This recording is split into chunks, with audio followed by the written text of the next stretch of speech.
Voy a presentarles ahora cómo se hace la investigación y los criterios que se utilizan para estos datos. Llegué en octubre del año 99 a Buenos Aires a dictar conferencias y me buscó el padre Eduardo Graham, que era párroco de la parroquia de Santa María en Buenos Aires. Está, si van a Buenos Aires, calle La Plata, esquina Venezuela. Él me explica que en su parroquia tienen el caso de dos hostias. Él usa el término y dice que sangraron. Nosotros decimos hubo efusión porque no sabemos qué es sangre hasta que se hace una investigación. Entonces él me dice, tenemos dos casos, uno que ha sucedido el año 92 y otro el año 96. A mí me buscan porque en Bolivia, que es mi país, a partir del año 95, una imagen de Cristo tiene efusión de una sustancia rojiza. Entonces, esta imagen la hemos estudiado durante 15 años, está confeccionada en yeso, mide 33 centímetros por 18 y hasta ahora ha tenido más de 1000 efusiones de sangre humana. Entonces, después de los estudios, la autoridad de la iglesia autorizó que se haga una capilla y la veneración de la imagen. Quisiera que vean acá cómo es la efusión de una lágrima cristalina. Voy a repetirla para que vean. Acá van a ver de nuevo. Fíjense cómo es esta efusión. Acá están viendo la imagen, un minutito, ahora la van a ver otra vez. Se coloca una cámara durante 24 horas para grabar y en algún momento pues hay estas efusiones. Y aquí está el momento en el cual es el brote de sangre y yo tomo la muestra para hacer el estudio y demostramos que es sangre humana. Esta imagen tiene piel humana, tiene debajo de la costra, en la frente, como verán, se han formado unas costras. Insisto, la imagen es de yeso. Yo he tomado una costra, hemos enviado a un laboratorio en Australia y debajo de la costra han encontrado una espina. La espina es de origen vegetal y el estudio molecular hecho de la espina dice que es típica de un país árido. Nosotros pensamos como la Palestina, porque en mi país no hay ese tipo. Entonces, como yo había estudiado estas imágenes, me piden que yo estudie estas dos hostias. Les dije ya que el arzobispo del lugar era el cardenal Jorge Mario Bergoglio. Él fue el que autorizó que yo haga la investigación. Me alegró mucho cuando se hizo papa, porque también mi rating aumentó. Y eso no estaba tan mal, ¿no es cierto? Las hostias las estudio desde el año 99 hasta el año 2006. Quiero decirles que a mí no me contrata la Iglesia Católica y yo financio todas mis investigaciones, me ayudo a financiar con mis libros, yo no le pido ayuda a nadie, porque lo que yo quiero es ser independiente para poder entrar a universidades de no creyentes. Por eso dirijo el Grupo Internacional para la Paz, que trata de proponer un diálogo complementario entre la razón humana, la ciencia espiritual, la ciencia y la fe. Entonces, cuando empiezo a hacer la investigación, consulto a los profesionales, a los médicos, a los sacerdotes que están en el lugar y me explican de que el año 92, cuando hubo la efusión, en la zona de la parroquia había una doctora que tenía un laboratorio, la doctora Delma Sassó, y le dijeron, doctora, ¿puedes estudiar un fragmento de esta hostia? La doctora estudia en junio y obtiene bueno, primero dice que es sangre humana, pero obtiene un perfil que nosotros llamamos fórmula leucocitaria. Quiere decir que es la presencia de todos los tipos y porcentaje de glóbulos blancos que hay en la sangre, leucocitos. Ustedes ya han ido a laboratorios, les han dicho ya, tú tienes tanto de neutrófilos, tanto de basófilos, ya es más familiar el concepto. Pero sorpréndanse por lo siguiente. Hacen el estudio, otra vez la doctora, 3 años más tarde, observa que el porcentaje de la presencia de leucocitos ha cambiado con el tiempo, pero los glóbulos blancos están vivos, están intactos. Cualquier profesional de esta ciencia sabe que los leucocitos fuera del organismo, después de 5 minutos, después de 1 hora, por procesos de apoptosis se autodestruyen.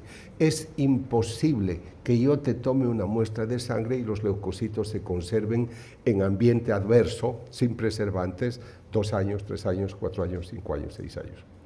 Entonces, cuando yo observo ese dato, es que yo decido hacer la investigación. Viajamos a muchos laboratorios, ha visto que nos ha tomado muchos años la investigación, pero lo interesante es que vamos a un laboratorio en Estados Unidos.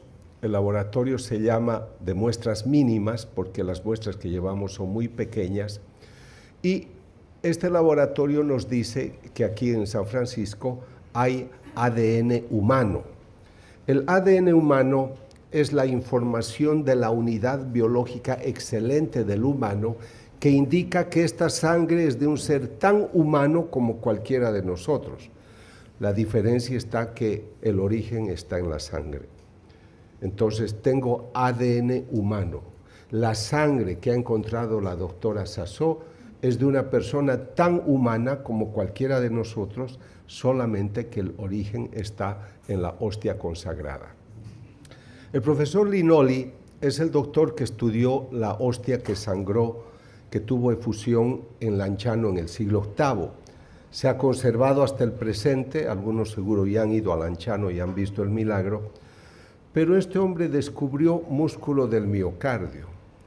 Entonces fuimos a visitarlo con 2 colegas que trabajaban en ese tiempo conmigo, y el doctor, al ver nuestros datos, dice: creo que ustedes tienen acá músculo del corazón, es probable. Bajo esa sugerencia, los colegas que trabajaban conmigo toman contacto con el doctor Federico Tsugibe y le llevan la muestra que yo había tomado, y él dice: lo que ustedes me han traído es músculo del corazón, y muestra la parte, el ventrículo izquierdo, en un libro que él ha escrito. Esto se llama preparado histopatológico. Es una preparación que se hace para ver por microscopio, pero la característica de mis estudios es que la metodología implica blind test, o sea, test a ciegas.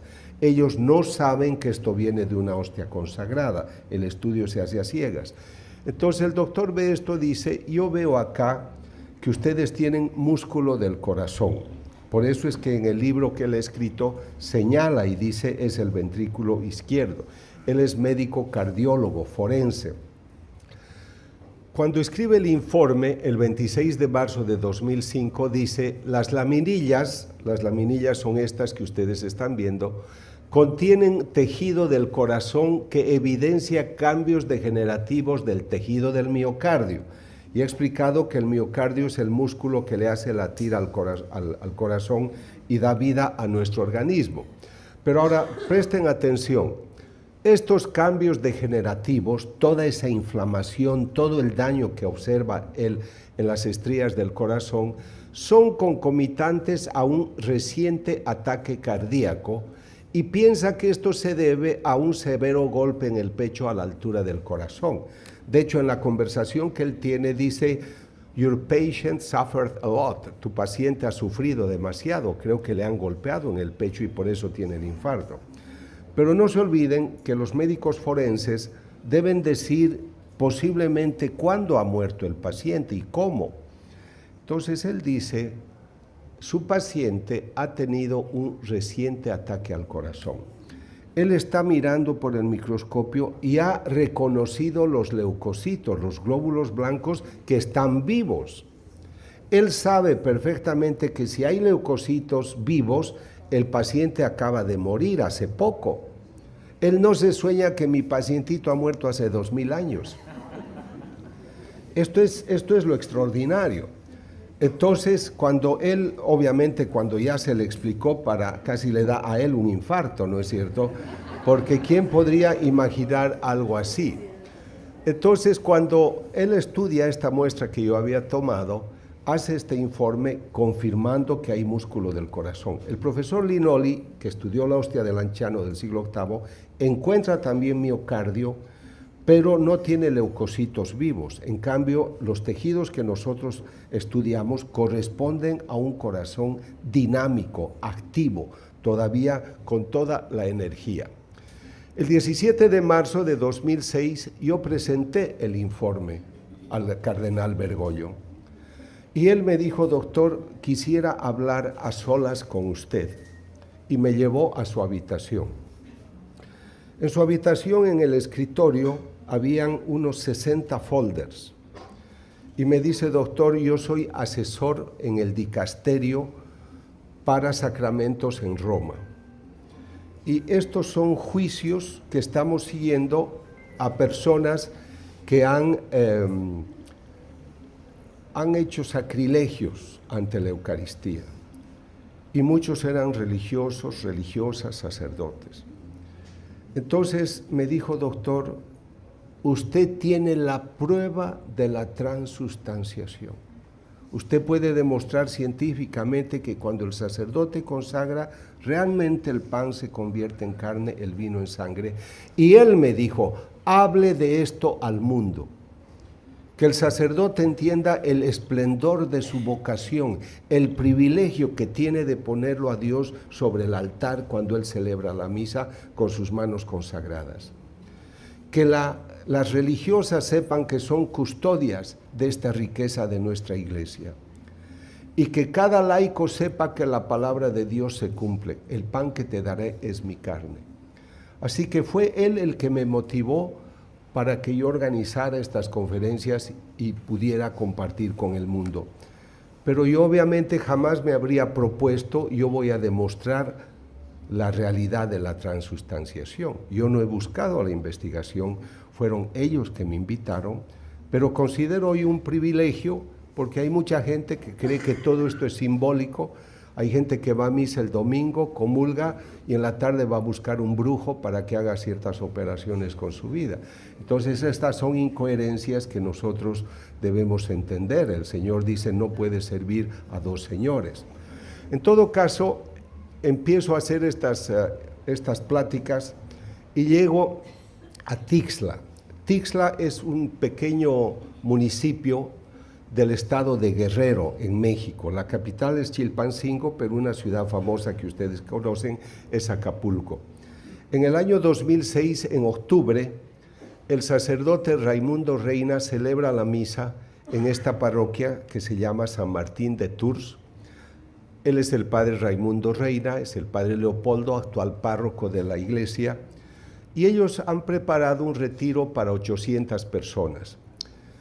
Es domingo, me parece 22 de octubre. Entonces está una religiosa dando la comunión porque el sacerdote le pidió ayuda y ella ve que sobre la superficie de una hostia hay una sustancia rojiza. Comunican al obispo y el obispo dice: voy a formar una comisión teológica de investigación y van a guardar la hostia en el tabernáculo hasta que venga una comisión científica y hagamos la investigación. Yo llegué recién 3 años más tarde, el 2009. El obispo se llama Alejo Zavala, ahora ya está retirado, y él es el padre Víctor. Estoy hablándoles de octubre del año 2009. Me envían la carta de invitación, yo no hago investigaciones si no lo autoriza la autoridad de la iglesia, pero el obispo es un hombre lúcido y me encantó lo que me dijo. Me dijo: doctor Castañón, yo no me puedo equivocar. Tengo miedo que alguna persona le hubiera puesto sangre a la hostia y después yo declaro que esto es un milagro y aparece la persona y me dice: yo le he puesto la sangre, todo lo tuyo es falso. Doctor, yo no me puedo equivocar. Entonces me dice: habrá una manera de investigar si el origen de la supuesta sangre brota del interior o han puesto por fuera. Yo no había pensado se llama diseño experimental. En mi diseño experimental para la investigación yo no había pensado en eso, pero él me dio una excelente idea. Me fui al laboratorio de medicina forense de la policía, pedí ayuda, y ellos me ayudan con sus equipos modernos a determinar que la sustancia brota de la parte media de la hostia, en el reverso no hay absolutamente ninguna mancha, y hay un proceso que se llama capilaridad ascendente. Esto desafía la ley de la gravedad, porque por un impulso interior desde la parte media, la hostia, la sustancia va ascendiendo hasta cubrir la parte superior. Esto para mí es muy interesante porque le digo a Monseñor, hemos demostrado de que la sustancia tiene origen interno, es el 2009, pero cuando yo hago estas investigaciones tomo 3 muestras y repito los estudios en varios lugares. Obviamente a veces hay datos nuevos que debemos descubrir, pero otro grupo del 2011 en su informe me dice tiene una dirección de adentro hacia afuera. O sea, tengo 2 estudios que confirman que la sustancia brota del interior y que no tiene origen externo. Tengo un libro que se intitula Crónica de un milagro eucarístico. Es un libro que al final tiene más de 30 páginas donde están todos los certificados que justifican cada conclusión que yo les voy a presentar. La sustancia es sangre humana. En este momento van a descubrir algo muy interesante. La doctora ha tomado una partícula de la hostia, es más pequeñita que la cabeza de un alfiler. Estamos tratando cosas sagradas, usamos lo mínimo. Tratamos de ir a laboratorios que se llaman de muestras mínimas porque utilizan lo más pequeñito. Y aquí está descubriendo la presencia de hemoglobina. La hemoglobina es una heteroproteína que lleva oxígeno a los tejidos, o sea, se adhiere a los glóbulos rojos y lleva oxígeno a los tejidos. Esta sustancia ayuda también a la eliminación del anhídrido carbónico de los pulmones y es la sustancia que le da esa coloración rojiza a la sangre. Préstenme atención en lo siguiente. En este momento ustedes están aspirando y expirando. Están activando la producción de glóbulos, la activación de los glóbulos rojos, de la hemoglobina que se adhiere y lleva oxígeno a los tejidos. O sea, tú tienes un dinamismo porque eres una persona viva. En este momento, este organismo, esta secuencia muestra un dinamismo vivo, como si esto estuviera respirando, como si estuviera aspirando oxígeno y eliminando anhídrido carbónico. Aquí estás teniendo una hostia viva. Esto quiero que lo tengan presente cuando ustedes comulguen. El cuerpo de Cristo, amén. No es una metáfora, es así. Y estamos viendo estos datos por ello. El tipo de sangre, como ya les dije, es AB, y pues llama la atención porque es el mismo tipo de sangre encontrado en la sábana santa de Turín, en el vino que tuvo infusión en el siglo VIII en Lanciano y en las hostias que a mí me ha tocado estudiar, o sea, tipo AB. Este dato es interesante porque este estudio se hizo en un laboratorio donde los 2 médicos que atendían eran ateos, pero ellos obviamente no sabían que esto venía de una hostia. Después quedaron muy sorprendidos, uno de ellos me dijo, doctor, esto me impacta mucho, si usted hace un congreso yo voy a ir a dar testimonio. Pero cuando lo invité ya no quiso ir, porque siempre es difícil que un ateo quiera dar testimonio sobre esto. Algunos sí se convierten, otros no. En todo caso, aquí vean en el informe dice macrófago fagocitando lípidos. El estudio es del 2011.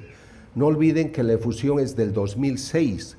Este estudio es del 2011 y él dice, aquí hay un macrófago, una célula blanca, un leucocito potente, fuerte, que ha detectado un tejido lesionado, inflamado, y este tejido y este leucocito está tratando de reparar la lesión. Las células están vivas. Esto es del 2006. Yo no uso preservante alguno. Y el macrófago espumoso, un leucocito blanco, una célula blanca, está tratando de reparar una lesión. Yo tengo una hostia que tiene mecanismos vivos, pero además tengo acá glóbulos, estos son también 2 leucocitos, y estos son glóbulos rojos. Ahora, sorpréndanse ustedes, Porque para que tu organismo en el proceso de hematopoiesis vaya fabricando los elementos formes de la sangre, como son los leucocitos, glóbulos blancos, los eritrocitos, hematíes, glóbulos rojos, necesita hueso y necesita médula ósea. Pregúntense, ¿cómo en un poco de pan, en un poco de vino, sin tener hueso, sin tener médula ósea, yo tengo sangre humana?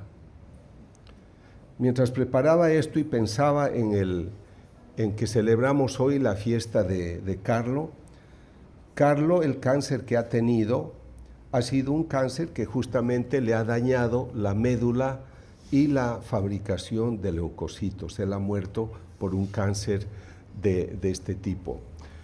Esto que les voy a mostrar, quisiera que presten mucha atención, porque sé que ustedes hacen adoración. Después de este encuentro, ojalá se interesen por organizar mejor sus movimientos de adoración ante el Santísimo, porque yo creo que hay que entender a la persona de Cristo presente en la Eucaristía. Yo tengo acá la efusión desde el año del 2006, octubre. Me entregan la hostia en octubre de 2009 y en febrero de 2010, con un microscopio especial, yo quiero descubrir si debajo de la sangre coagulada encuentro algo. Descubrimos que debajo de la sangre coagulada desde el 2006, en febrero de 2010, tenemos sangre fresca. Cuando yo hablo de esto, el doctor Mauricio Balbuena, que es colombiano pero trabaja en la Universidad Internacional de Barcelona, durante un congreso dice: el doctor Castañón ha encontrado sangre fresca debajo de la sangre coagulada. No deben pensar que ha descubierto una gelatina conservada hecha de sangre. Si ha encontrado sangre fresca, es porque la hostia,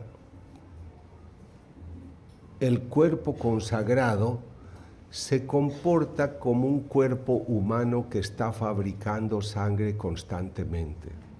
Es lo que ustedes están haciendo ahora. Todos nosotros estamos activando la producción de los elementos formes de la sangre. ¿Cómo es posible que ese dinamismo lo tengamos también en una hostia consagrada? Esto nos tiene que ayudar a entender, como les hablaba de la hemoglobina, que es como si una persona estuviera respirando.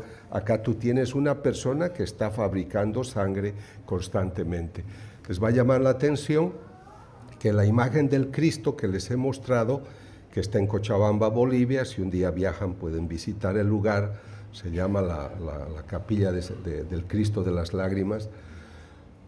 Debajo de la sangre coagulada también hemos encontrado sangre fresca. O sea que cuando esa imagen sangra, es como si una persona viva estuviera llorando realmente. Entonces acá ustedes tienen estos datos, aquí tienen el músculo, las estrías del músculo del corazón. Hemos encontrado ADN humano. El ADN está definiendo que la sangre que se ha encontrado pertenece a una persona tan humana como cualquiera de nosotros. Y el 12 de octubre del año 2013, el obispo Alejo Zavala reconoce este caso solemnemente como milagro. Por eso se entiende que México es un país mariano por la Virgen de Guadalupe, pero también un país eucarístico porque tiene este milagro eucarístico reconocido. Pero ahora voy a hacer algo más técnico, más metodológico, para demostrarles a ustedes la acción del Espíritu Santo durante la consagración. Pero ¿por qué quiero hacer una demostración que es la que yo utilizo para hablar también a los profesionales ateos laicos? Porque yo estoy preocupado, les decía al principio, de que nos hemos alejado mucho de la fuente espiritual. Les he dicho que Pablo señala que el fruto del Espíritu es el amor, la paz, la armonía. Y a mí me preocupa que vivimos en un ambiente con poca tolerancia, con mucho egoísmo, con mucho individualismo, los valores espirituales de santidad, de pureza. Háblenle a una mujer universitaria de 22 años sobre la virginidad en la universidad. Entonces nosotros nos hemos alejado de muchos valores y lo que a mí me interesa es que la gente rescate el valor espiritual, porque el fruto va a ser el amor, la paz, la armonía. Entonces yo les quiero demostrar ahora cómo durante la consagración el sacerdote pone en evidencia la acción del Espíritu Santo. Para eso voy a usar un término que es variable. Las variables son las tres características, los tres ítems, los tres elementos que yo escojo para hacer mi demostración. Los tres deben ser invisibles, pero los tres invisibles me van a producir algo que me va a dejar pasmado. Tienen que producirme algo que yo puedo ver, tocar, pesar y medir. Y estoy desafiando un concepto esencial, un paradigma esencial, que es: nadie da lo que no tiene. Si es invisible, ¿cómo me va a dar algo visible? Aquí viene el desafío. Por eso nos hemos reunido para hablar de milagro. Entonces les voy a hablar de lo que en griego hablan de la paradoja. La paradoxa es algo extraordinario, algo que normalmente pues no puede suceder, por eso puede ser tan paradójico, tan contradictorio. Entonces mi primera variable es la unción sacerdotal.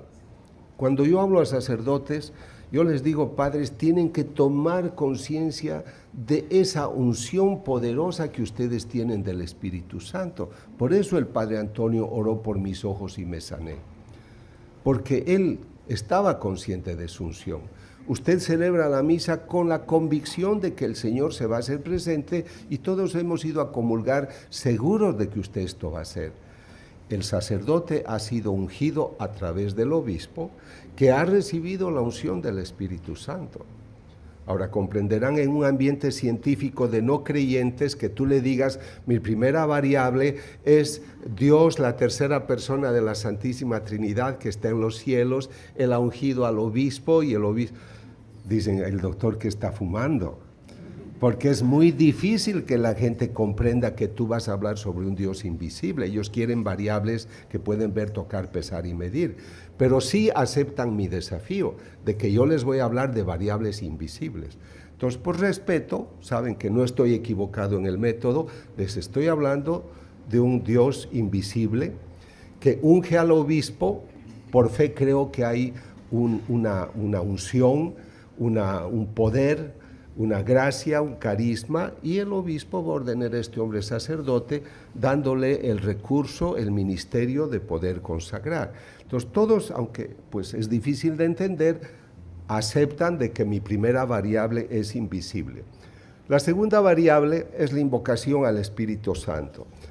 El sacerdote, en el momento que se conoce como epíclesis, en griego invocación, invoca y dice en sus palabras obviamente más finas: pido que por el poder del Espíritu Santo el pan se convierta en carne, el vino en sangre.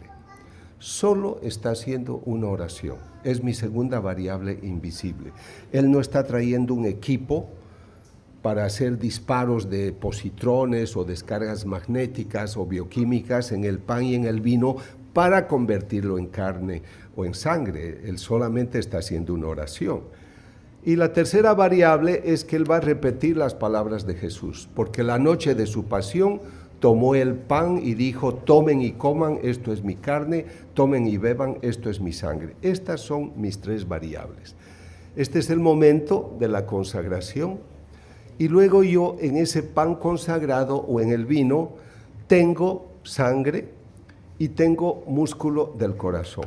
Esto es lo que ustedes ahora se tienen que preguntar: ¿quién lo ha hecho? ¿De cómo? ¿Por qué? ¿Cómo es posible? Es aquí donde se presenta el misterio. Pero el misterio no es algo escondido. El misterio es misterio porque nos habla de una verdad que viene de Dios y nuestra razón difícilmente lo entiende. Yo estoy de acuerdo que es poderosa la acción del Espíritu Santo a través de la Eucaristía, calmando una tempestad.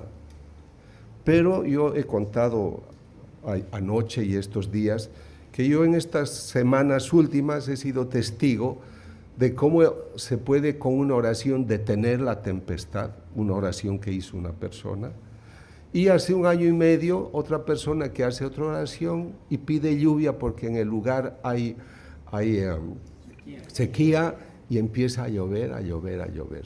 Yo soy testigo de eso. Les he contado las sanaciones de las que he sido testigo y ocurren con mucha frecuencia. Yo investigo. Entonces a mí no me sorprenden los milagros porque yo los investigo. Pero nosotros no estamos familiarizados. Y a veces también abusamos. Ayer una persona me decía, yo tengo cáncer, pero yo he decidido no tomar medicamentos porque mi Diosito me va a ayudar. No se hace así. Si tú tienes una enfermedad, tú tienes que recurrir a los especialistas, Dios te curará a través del medicamento, a través de la cirugía o si quieren por un milagro. Pero tú no puedes decidir, mi Diosito me va a curar. Tal vez yo conozco muchos que se han muerto. Entonces, yo no quiero entrar en el tema de un milagrismo banal. Quiero decir de que nosotros debemos entender que el Espíritu Santo fue enviado para caminar con nosotros. Debemos desarrollar lo que se llama la afinidad espiritual. Yo vivo en gracia y donde yo vaya, el Espíritu Santo camina conmigo. Pero eso crea una relación íntima y voy a vivir comprendiendo la voluntad de Dios. Mi Diosito me va a sanar de mi cáncer.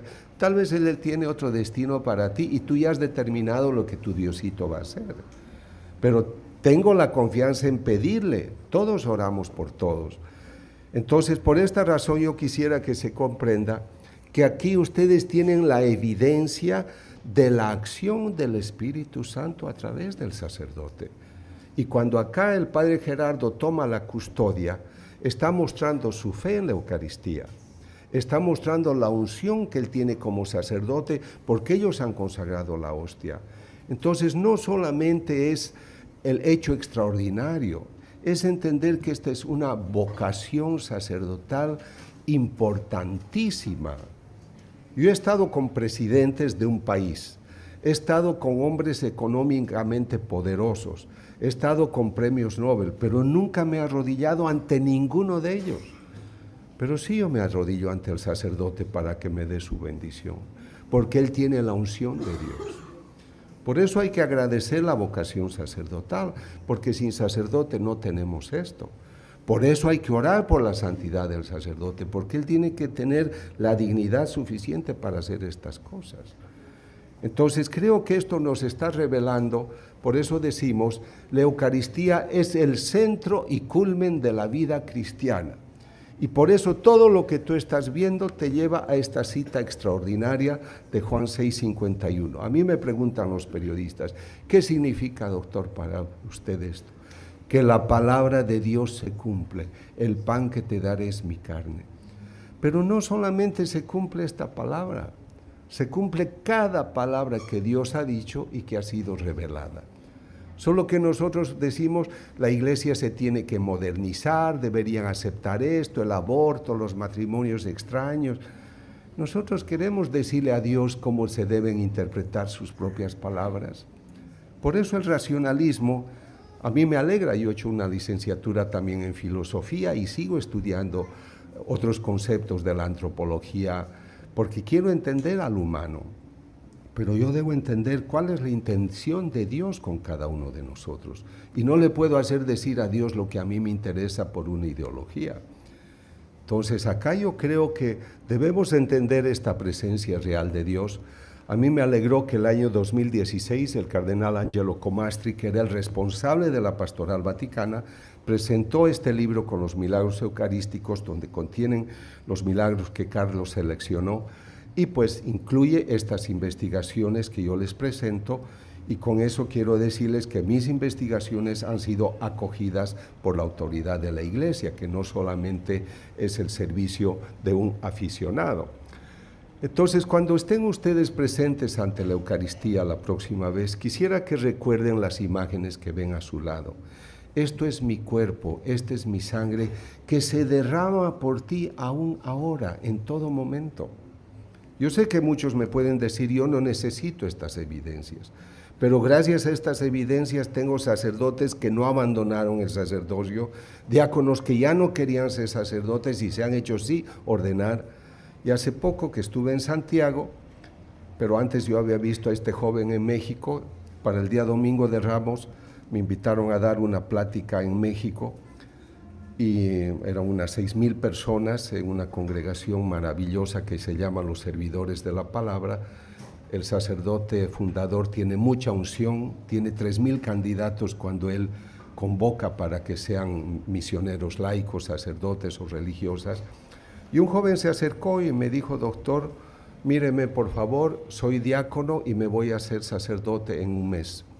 Pero quiero decirle que mi vocación nació, yo tenía unos 12 años, cuando yo vi en televisión sus investigaciones sobre milagros eucarísticos. Ese día yo dije, yo quiero ser uno que haga esas cosas. Y ahora mire, soy diácono, me ordeno en un mes. Llego ahora a Santiago de Chile y cuento la experiencia. Y un joven dice: ese soy yo, doctor, fui yo que le conté esta historia en México. El mundo así es chiquito, pero es bonito porque te ayuda a dar estos hermosos testimonios. Entonces, cuando estés tú presente ante esta presencia real, quisiera que pienses que estás ante un Cristo persona. Yo aprecio el milagro, pero no me puedo detener en el milagro, porque el milagro es una circunstancia especial que me ilumina para que luego yo diga: ¿y ahora qué voy a hacer con esto? El Padre Eber ha rescatado, le ha dado importancia a este milagro. Han hecho ya una fundación, pero esa fundación no se puede quedar con esto. Ellos tienen que anunciar que después de este primer encuentro hay el segundo, que hay el tercero, que hay el cuarto, y que esta ciudad se vuelve en una ciudad de referencia eucarística, donde viene la gente porque quiere conocer este lugar donde Dios bendijo sus aguas. El Padre insiste y dice: estas aguas son sanadoras. Ustedes vayan a Medugori. En Medugori van a ver que las personas, tú dices: ¿y cómo llego a ese hotel? ¿Cómo llego a la iglesia? Después que has rezado 2 misterios del rosario, después de 3 misterios del rosario. ¿Cuánto tardas tú en llegar a la parroquia? Un rosario entero. Se han hecho de referencia el Santo Rosario. La gente llega a ese lugar orando. Si este lugar se vuelve un lugar de oración porque Dios bendijo este sitio, ustedes van a ver que la criminalidad disminuye, los divorcios disminuyen, porque hay la unción. En muchos lugares se está animando la adoración perpetua, 24 horas al día. Ustedes hagan las estadísticas, y yo tengo este testimonio de otro padre que también se llama Gerardo en México. El obispo le dice: te tengo que cambiar porque ya está 6 años en la parroquia. El pueblo se entera y va al obispo, le dice: por favor, no lo cambie al padre, lo necesitamos. No, ya está 6 años acá. Monseñor, desde que este hombre llegó como buen pastor y sus ovejas, que somos nosotros, lo escuchamos, la criminalidad ha disminuido. Los divorcios han disminuido, abortos no hay. Vaya a la parroquia del frente y vea qué va a encontrar. Esa es la unción. Nos preocupamos, el crimen, el robo, las drogas y demás. ¿Y qué hacemos? Y tenemos armas espirituales y ustedes tienen la prueba de que esa referencia funciona perfectamente, esa Eucaristía, y no la usamos. Pero tienen que tener gente que el fuego de tu casa me quema. Ustedes tienen que ser personas que sientan que en su corazón hay fuego. Y por eso quieren hacer de este lugar un lugar donde esa antorcha del gran milagro, pues, brilla en toda Colombia y ojalá en otros países. Entonces descubre en este gran milagro, en esta Eucaristía, al Cristo persona, el que te mira y te habla, el que te ama y te escucha, el que te espera, te acoge y perdona, es persona. Conozco el caso de un enfermero que se llamaba Joe en Estados Unidos. Era un enfermero no gran católico, pero al entrar al hospital él tenían una capilla. Entonces él llegaba y lo único que hacía era entrar a la capilla y decir: Hi Jesus, hola Jesús, I am Joe. Y se iba. Era lo único que hacía de vida espiritual y de compromiso cristiano. Un día Joe se enfermó y estaba en su camita solito y se le aparece Jesús y le dice: "Hi Joe, I am Jesus". Hola Joe, yo soy Jesús. Son detalles bonitos de un Cristo que es persona. Entonces, por eso yo creo que nosotros debemos descubrir a esa persona que nos habla, que nos mira. Lean el Evangelio de San Juan, lean los Hechos de los Apóstoles para entender la maravilla de esos personajes que han hecho esta iglesia que nosotros hemos heredado. Entonces aquí tú tienes el amor vivo, la misericordia viva de un Dios vivo en la Eucaristía que se queda por ti y a ti te está esperando. Por eso hay esa luz permanente, porque las 24 horas Él está despierto para esperarte en cualquier momento. Y en la Eucaristía vas a encontrar al mismo Cristo que la Santa Madre concibió, que caminó con sus discípulos, que murió, que resucitó y que está a la derecha del Padre. Además, se formó de la sangre preciosa de su madre. ¿Y cómo será posible que yo sea la madre si yo no conozco varón? Les voy a mostrar por qué decimos que María es madre de la Eucaristía. Les recomiendo que lean en internet, se busquen un libro que solo tiene 1600 páginas, yo lo he leído 7 veces, se llama La mística ciudad de Dios. En el siglo XVII, la Virgen se aparece a María Jesús de Ágreda y le cuenta su vida, muchos pasajes de su vida. En un momento le explica cómo vivió ella el instante en el cual el ángel la visita. Y cuando ella dice, sí, hágase en mí según su palabra, y el Espíritu Santo la cubre, cuando dice sombra, no es sombra como entendemos, dice con su fuerza, con su poder que es vida. Escuchen, tanto fue el ardor con que su caridad hervía ante el misterio propuesto, que se desprendieron de su corazón 3 gotas de sangre, de las cuales por virtud del Espíritu Santo se formó el cuerpo humano de Cristo. Comenzó así nuestra redención con un acto de amor real y verdadero de María. María, madre de la Eucaristía, madre, el primer tabernáculo. ¿Y por qué tú no eres otro tabernáculo? ¿Por qué cuando comulgas y vives en gracia no mantienes a ese Cristo vivo todo el tiempo que puedas? La gente me dice, doctor, ¿y cuánto tiempo el Señor se queda en mi persona cuando comulgo? La respuesta la dio Jesús a una mística que yo estudié. Señor, ¿cuánto tiempo te quedas conmigo después de la Eucaristía? El tiempo que tú quieras que yo esté contigo. Faustina Kowalska comulgaba y el Señor se quedaba con ella las 24 horas del día hasta el otro día. Pero no es necesariamente que está en la boca la hostia. El Señor dice, cuando ustedes comulgan, yo visito su corazón, pero luego tu corazón lo pongo junto al mío. Así estás conmigo todo el tiempo. Por eso es importante entender la realidad espiritual más allá de lo que nosotros entendemos. Entonces, por eso, para ir ya finalizando, quisiera hacerles una propuesta. Yo soy un profesor universitario, no soy un predicador.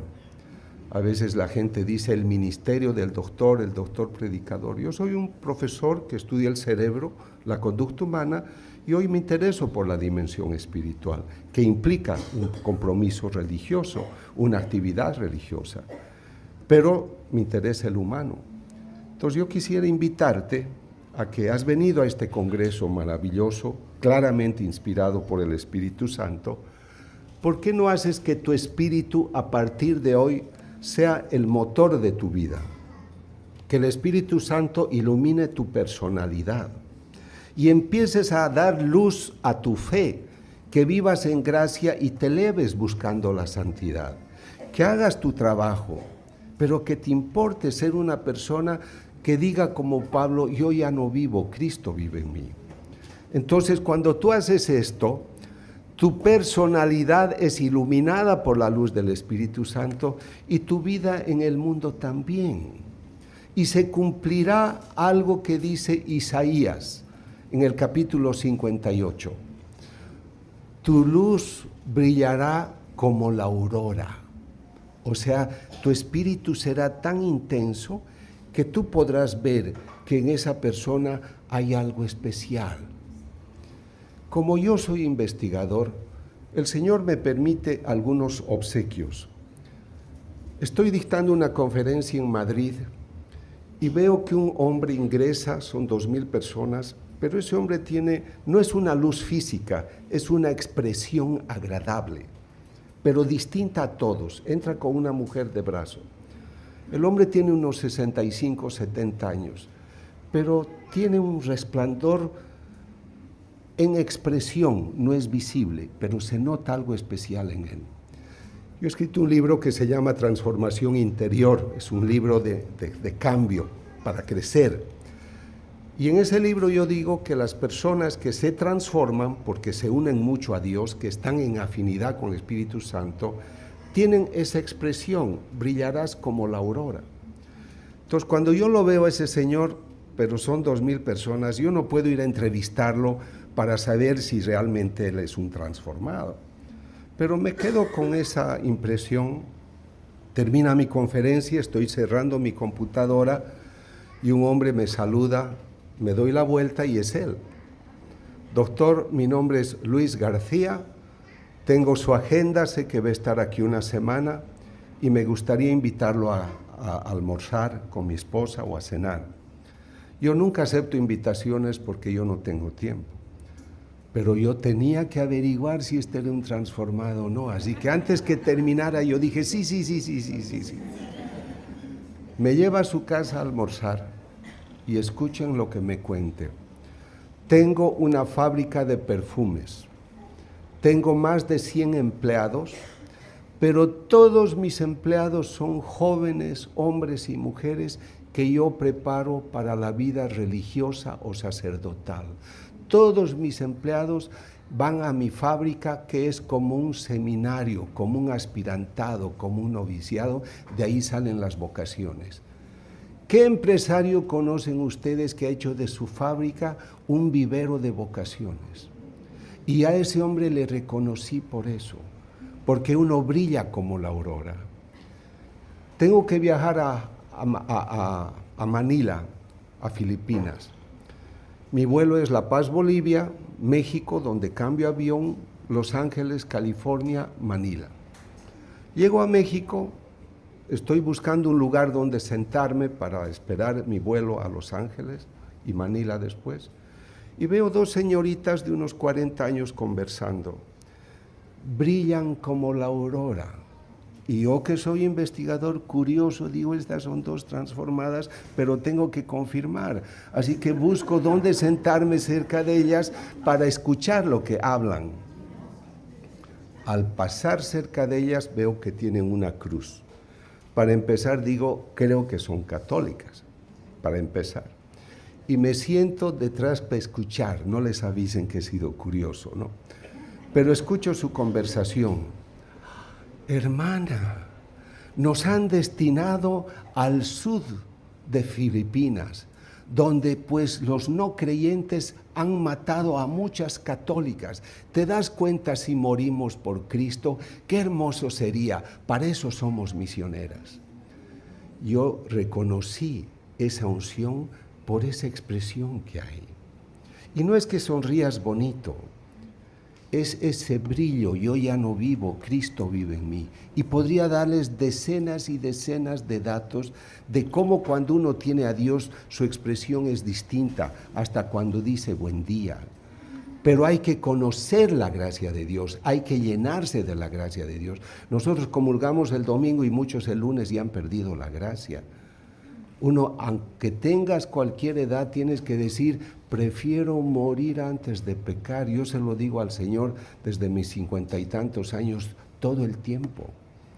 Porque para mí la gracia es importante. Vida en gracia es vida en Dios.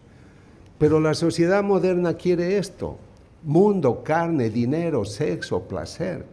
Por eso tenemos estos dictadores que matan y matan, no les importa que 8 millones de personas abandonan el país y siguen mintiéndole al mundo, yo soy el gobernador. Eso es triste, porque estas personas han perdido la luz del espíritu. Entonces, este libro que les digo que se llama Transformación, es un libro que ya tiene 23, 24 ediciones, ayuda a crecer. Yo no creo que nosotros debemos ser católicos solo de la misa del domingo, pero si hay fútbol ya no voy a misa el domingo. Tenemos que ser un testimonio vivo siempre. Y este libro te va a dar una respuesta al gran cuestionamiento de Pablo, cuando dice en Romanos 7:19, porque de hecho hago el mal que no quiero y no hago el bien que quiero.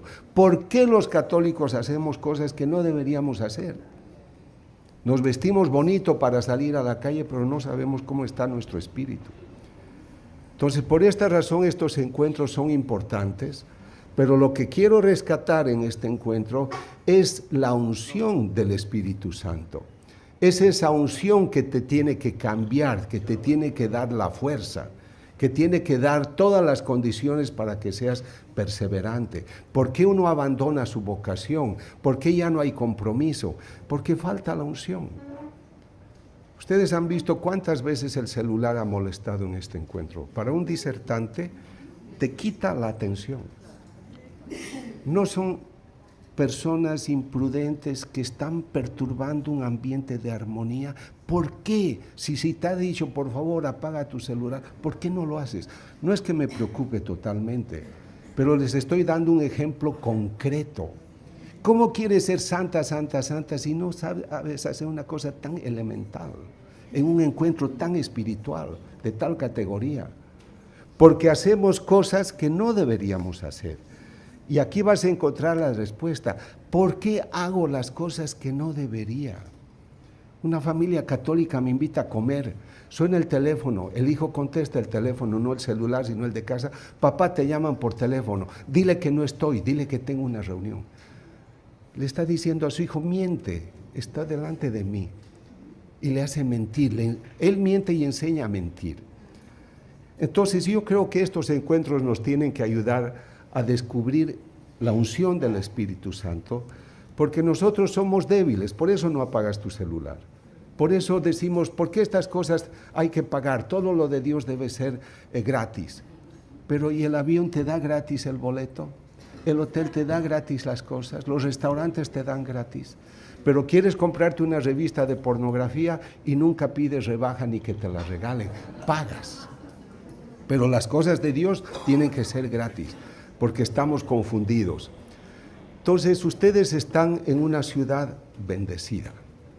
Y tiene toda la razón el Padre cuando dice, el Señor bendijo este lugar. Sus aguas están bendecidas. Pero te das cuenta que esas aguas tienen un horizonte gigantesco. Van a llegar a otras latitudes. Entonces, ¿por qué no hacen algo importante por su país y por su ciudad? Quisiera que vean esta oración que se llama oración de intercesión. La pueden bajar de esta página, latiendadeldiscípulo.com, de manera gratuita. Yo he estado en lugares donde los gobernadores querían votar por el aborto, a favor del aborto. Pero estos orantes paulinos estaban orando para que no decidan el aborto, y durante 20 años ese país totalmente marxista se ha reunido y no ha podido decidir la ley del aborto, porque habían orantes paulinos en honor de San Pablo y Juan Pablo II, gente que estaba orando para frenar este mal. No estoy de acuerdo que digan, es que hay mucha droga en el pueblo, hay mucha... ¿Y qué has hecho para eso? Yo conozco sicarios que han dejado de matar cuando se han abierto a la vida espiritual. ¿Cuántas personas se han convertido por tu testimonio? ¿Cuántas personas han conocido a Dios porque tú les has hablado de Dios?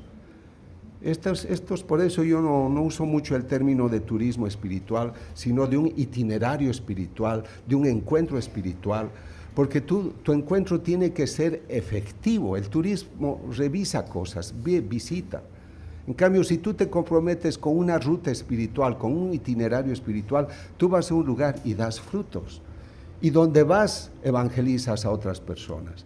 Esta luz que ustedes están recibiendo de tantas pláticas seguramente deben dar fruto.